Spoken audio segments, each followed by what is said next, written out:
Finally, we are on the last part of the presentation. Thus, we will be able to construct a conclusion for the entire study, with the recommendations for the future researchers being made accordingly. In the light of the findings, the following conclusions are hereby drawn. First, majority of the sample respondents are female, which is 88%, age 61 above.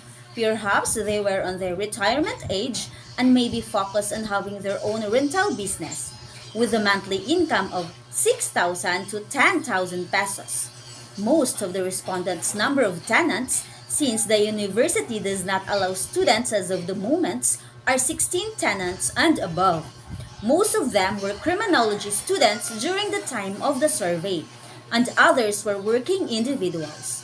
Although the research does not really focus on the tenants itself. The highest educational background of the respondents was high school graduate, which is 35%.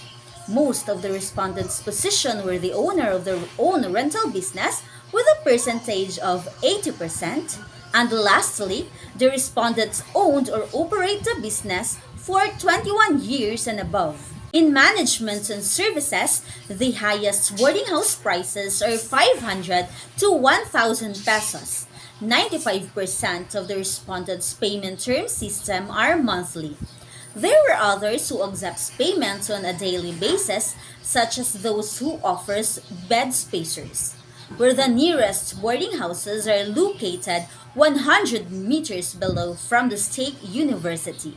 Majority of the respondents' boarding houses were located 100 meters below from the hospital, which is 50%, 100 meters below from the public market, which is 65%, 100 meters below from the church, 50%, and 100 meters below from the police station, which is 75% of the sample population. 100% of the respondents has their own parking spaces for their tenants, also providing 100% of the following: bed, tables, and chairs. And lastly, utility services such as water, electricity, sewage, and sanitations were 100% provided. None of them provide television, but 25% of the respondents provide internet for their tenants. As it is very important, having internet is a wiser choice for students rather than spending 50 pesos to be consumed for 3 days with a limited gigabytes for data connection. In marketing strategies, there were 13 of the male respondents who were creating a good relationship with their tenants, which has a weighted mean of 5, which belongs to always. Meanwhile, in the marketing strategies of the female respondents, politely services has the highest percentage, which rank first. There were 17 of the male respondents' rental business faced the more illegal subleases and has a weighted mean of 3.8, which belongs to often, and 20% of the female respondent faced late rent payments, which has a weighted mean of 4.002, which belongs to often.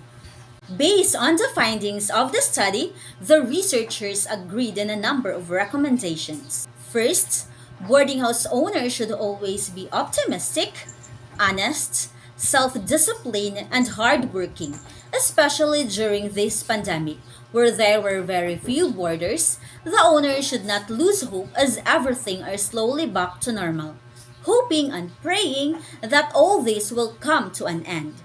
Second, landlords and landlady should consider on making negotiable monthly and daily payment prices to attract more tenants, and should always have plan in order to be prepared if there will be a problem arise. Planning will help articulate strategy for your rental business to keep in the right track of your goals. Third, the boarding house owner should adopt the arising and advanced technology to go with the trend to attract more renters. They should try offering internet or PisaNet for their tenants, as it is very important for students nowadays, so that those students who have trouble on their cellular provider's network connectivity or those who live in highland areas can still opt to rent from them, especially now that there were companies who are offering online jobs.